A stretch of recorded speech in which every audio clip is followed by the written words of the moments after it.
اس نے اپنے ہی وفادار کتے کو ذبح کیا، اس کی کھال اتاری، بوٹیاں بنائیں اور یہاں تک کہ وہ اسے کھانے کے لیے بھی تیار تھا۔ مگر اس نے ایسا کیوں کیا؟ یہ سب آپ کے ساتھ شیئر کریں گے اس ویڈیو میں۔ اگر ابھی تک آپ نے چینل کو سبسکرائب نہیں کیا تو کر دیں۔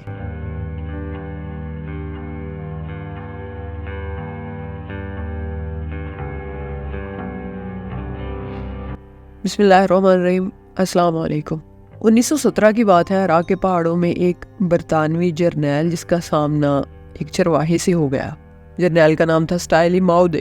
اب جرنیل کو عربی تو بولنا نہیں آتی تھی، اس لیے اس نے اپنے ٹرانسلیٹر سے کہا کہ اس چرواہے سے کہو کہ یہ جرنیل تمہیں 1 پاؤنڈ دے گا، لیکن اس کے بدلے میں تمہیں اپنے کتے کو ذبح کرنا پڑے گا۔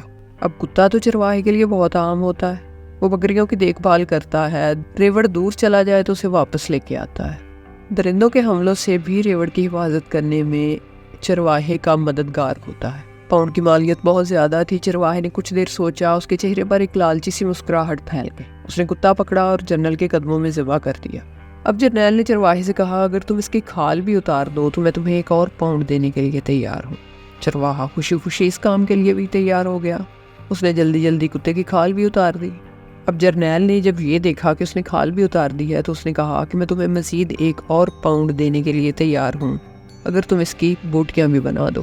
تو چرواہے نے تو یہ آفر بڑی خوشی خوشی قبول کر لی۔ اب جرنیل نے چرواہے کو 3 پاؤنڈ دیے اور چلتا بنا۔ اب جرنیل چند قدم آگے گیا تھا کہ اسے پیچھے سے چرواہے کی آواز سنائی دی۔ وہ ان کے پیچھے پیچھے آ رہا تھا اور کہہ رہا تھا کہ سر، اگر میں کتے کا گوشت کھا لوں تو آپ مجھے 1 اور پاؤنڈ دیں گے؟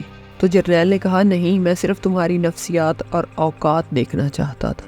تم نے صرف 3 پاؤنڈ کے لیے اپنے محافظ اور کتے کو ذبح کر دیا، اس کی کھال بھی اتار دی، اس کا گوشت بھی بنا دیا، اور 1 چوتھے پاؤنڈ کے لیے تم اس کو کھانے کے لیے بھی تیار ہو، اور مجھے یہی چیز یہاں چاہیے تھی۔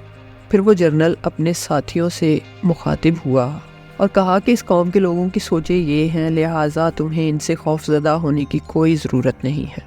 یہ ایک سچا واقعہ جسے ڈاکٹر علی الوردہ نے اپنی کتاب لمحات اجتماعیہ من تاریخ العراق میں بیان کیا ہے۔ اور اس طرح عراق کو سلطنت عثمانیہ سے الگ کر دیا گیا تھا۔ سوچنے کی بات صرف یہ ہے کہ جب لالچ وفاداری پر غالب آ جاتا ہے تو قومیں تباہ ہو جاتی ہیں۔ اپنا خیال رکھیے گا، دعاؤں میں یاد رکھیے گا۔ اللہ حافظ۔